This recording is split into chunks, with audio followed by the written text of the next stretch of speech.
Good evening, I'm Jeff Lyons. It is 9 o'clock here on Friday night. Time for the 14 First Alert Weather Show at 9 o'clock. I've been gone, I was actually on vacation for a few days, but I'm back now, and of course you'll see me next week. We have Griffin Glasscock in here over the weekend. What a night out there too. It's been gorgeous today and very pleasant this evening. We have clear skies. Temperatures will fall into the mid 60s overnight. Plenty of sunshine on the way tomorrow and Sunday and the first half of next week. We will start to warm things up. That's kind of the big change we're looking ahead to.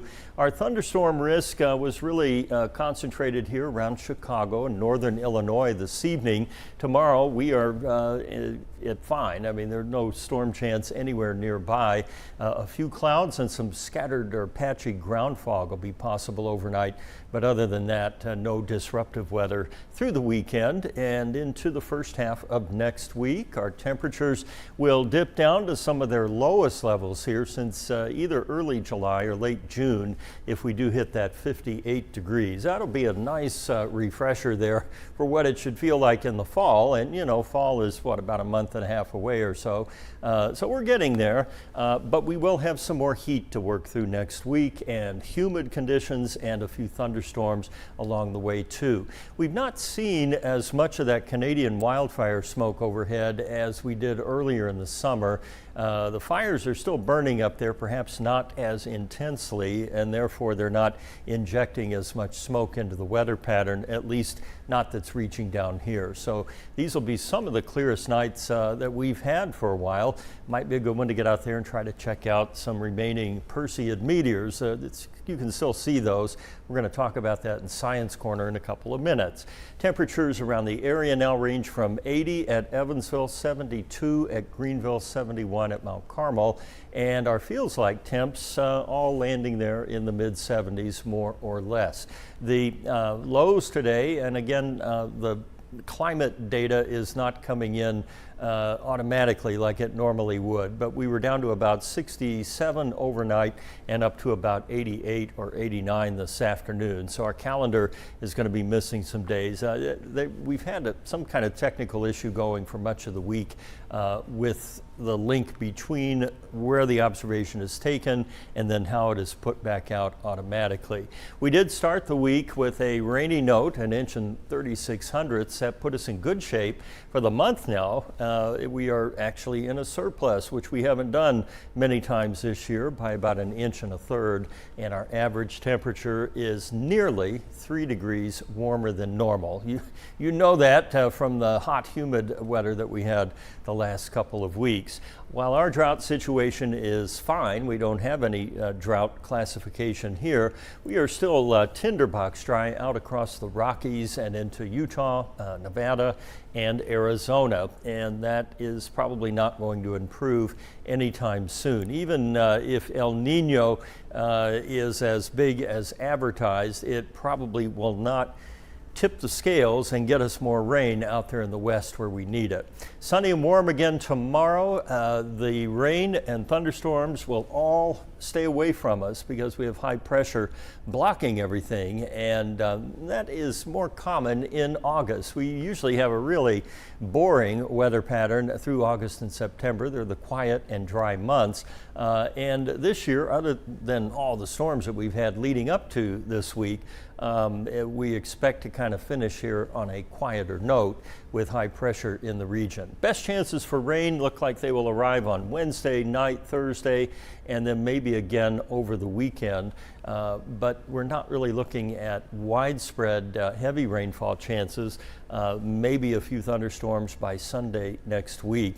The rain potential from the GFS model is pretty paltry here at just a few tenths of an inch of rain over the next week. So some patchy fog tonight. It'll be clear. Tomorrow up to 88, not as humid. And then the next 7 days will bring us a very smooth ride. Only a slight chance there for some showers showers and thunderstorms. William Raleigh sent me some cool pictures. Of course, I don't have those in there tonight, but we will get them in next week. He was traveling up in Michigan, so I'll try to get those converted over soon. Today actually was the Weather Cat's birthday. I didn't know that either. The vet sent a text saying happy birthday. I guess they have it in the records. But anyway, these two stinkers are 3 years old. So how time flies, right? Okay, I'm going to look at your comments here. I'm following, of course, on the 14 News Facebook page like we always do. So if you have questions or comments, you can put them in there and I will check them out. At least I think we're in there. Maybe we're not. I will look again. Well, this might be a real short show then. Let's see here. Try that. And we'll try, there I am, right there. Okay. So we've got a few comments coming in. Let's see. Suzanne Daly, good evening. Hey, Suzanne. Cheyenne Hammonds is on. Good evening. Nancy Perry, Laura Gray watching from Dawson Springs. Jeff Miller, welcome back. Everybody's right where I left him. Good evening. I'm glad there's going to be no rain this weekend, says Misty Sensmeyer. Me too. Well, Warren's on there tonight. Warren Stewart down in Madisonville. Glad to have you on there too. You can check out pet pics back here. John Radas, oh, now this is a good question. Why can't you use your own numbers until the official ones come in? I can. I mean, I told you the high today was 88 or 89 and the low was around 67 or 68. The difference between my number and what the Weather Service will report is we have temperatures that occur between the hours. I can only look at the hourly output from where the temperatures come in from the airport, right? So at 8 o'clock it was one thing, then at 9. But what can happen sometimes is the temperature will go up or down maybe a degree or two in the middle, or we say between the hours. And that's why sometimes I'll say, well, the high today was 88, and then it comes out and it was 89. I know we're splitting hairs here, but that's the reason. Yeah, it's not sloth on my part. I mean, believe me, if I had a way, we would get them.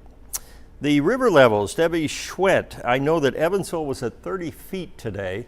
That is high for this time of the year. It is not flood stage. Typically you need to be about 36 or higher to get over Waterworks Road, if you know Evansville.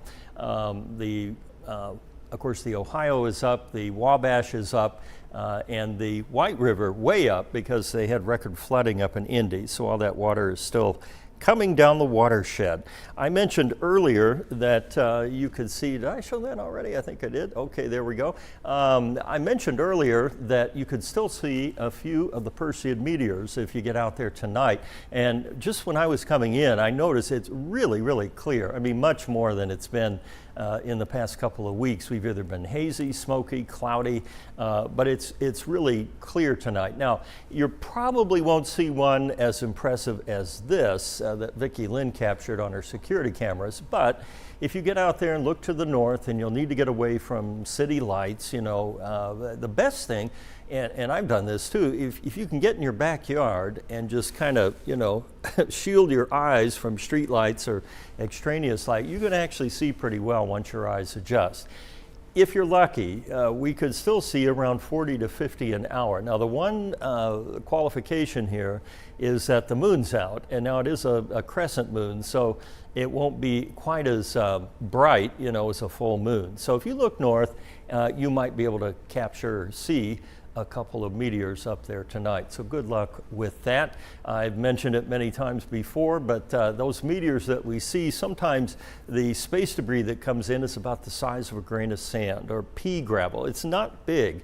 I mean, if you have one the size of a bus, it's going to make a big fireball behind it and hopefully burn up before it comes into the atmosphere.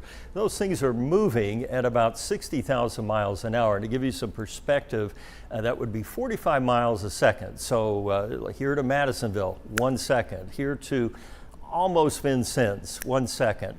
Here to Tell City, which would be that's a little more than 45, but you get the idea. They are booking. And so when they hit the atmosphere around the Earth, you have air molecules that are packed tightly together, and so that creates heat. And you know about this heat. I mean, we talk about re-entry for the space shuttle back in the day, the International Space Station when they send their capsules back in. There has to be some kind of shielding that absorbs the heat. And in the case of heat shielding on these space vehicles, it kind of flakes and burns off and carries some of the heat with it by design. I mean, the engineers have worked that out. And but it can be several thousand degrees, like hot enough to melt glass when this stuff comes through. And that's why the Meteor then gets a tail and you see a big flash up there.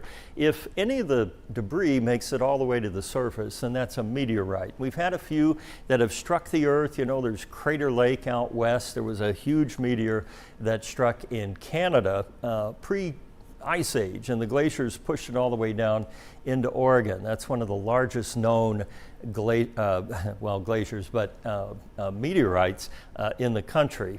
So anyhow, we have red or purple. Sometimes the tail on these things can take on an orange hue, but more likely it's kind of a blue-white look, and that's because the majority of space debris and objects that are coming in, not man-made, contain magnesium. Now, when a spacecraft comes in, sometimes these satellites and other orbiting space junk fall to Earth, they just kind of flame out, and might be a combination of all these colors.